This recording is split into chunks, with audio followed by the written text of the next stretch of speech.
Seventech est une société d'ingénierie. Nous concevons et réalisons des machines spéciales sur cahier des charges.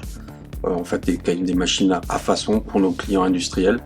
Nos clients donc nous sollicitent pour différentes activités, que ce soit en machine de production, banc test et prototype, et leurs besoins est spécifique. Et donc c'est pour ça qu'on a en interne des bureaux d'études qui sont capables de traiter la quasi-totalité des sujets de l'ingénierie et la réalisation clé en main de ces équipements qui sont livrés ensuite en France et à l'étranger, que ce soit en Europe, Afrique du Nord et Amérique. Concernant cet audit, j'avais pas envisagé forcément de la mener, donc quand Esther me l'a proposé, j'ai trouvé ça très intéressant, et en plus ça rentre pleinement dans les questionnements qu'ont nos clients aujourd'hui. Donc on travaille quasiment qu'avec des grands comptes de l'industrie qui eux-mêmes sont amenés à sécuriser leurs données. Il faut savoir que la quasi-totalité des marchés que l'on conclut avec nos clients font l'objet de NDA, donc de contrats de confidentialité. Donc ce qui nous pousse quand même à garantir aussi que ce que nous on pratique et comment on sauvegarde leurs données doivent être sécurisés. J'ai des clients qui m'envoient des questionnaires concernant la sécurité informatique, nous voir notre niveau de sécurité informatique. Et donc faire cet audit, ça permet aussi d'être capable de leur donner des éléments chiffrés plutôt que de leur dire voilà, on a mis telle procédure en place, on sauvegarde de telle manière, il y a une telle forme de récurrence au niveau de la sauvegarde, on a des systèmes internalisés ou externalisés. Donc là on a un élément, un rapport que l'on peut communiquer avec notre niveau actuel, et peut-être qu'ils jugeront suffisant ou insuffisant, mais en tous les cas ils sauront qu'on a une vraie préoccupation et qu'on prend ce sujet à bras le corps et avec beaucoup de sérieux. Entre autres, on avait déjà, nous, fait un parcours, on a travaillé avec nos assurances, on a une assurance cybersécurité, mais c'était pas forcément suffisant parce qu'il nous manquait de l'information et savoir si on était suffisamment armé et éventuellement, mais certainement les failles qu'il y avait dans nos systèmes. Concernant l'intervention, finalement, ça a été très transparent.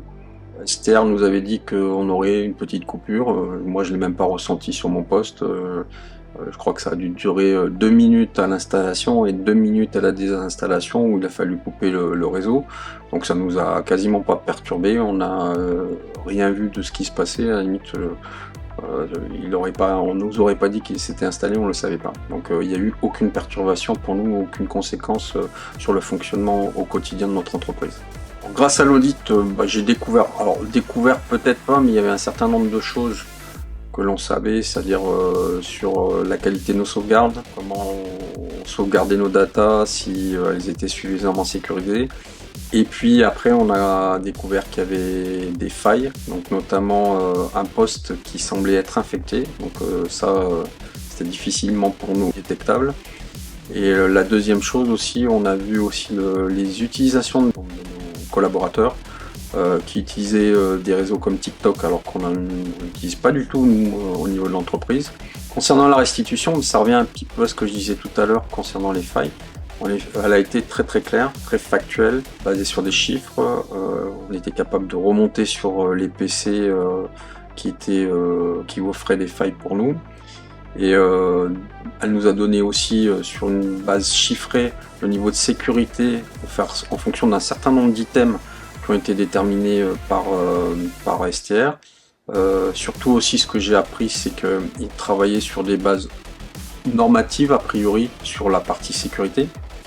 Et donc en effet c'est précieux comme information et ça va nous permettre de travailler sur l'amélioration de la sécurité de nos données et de voir quels sont les systèmes à mettre en œuvre très rapidement pour garantir notre fonctionnement au quotidien.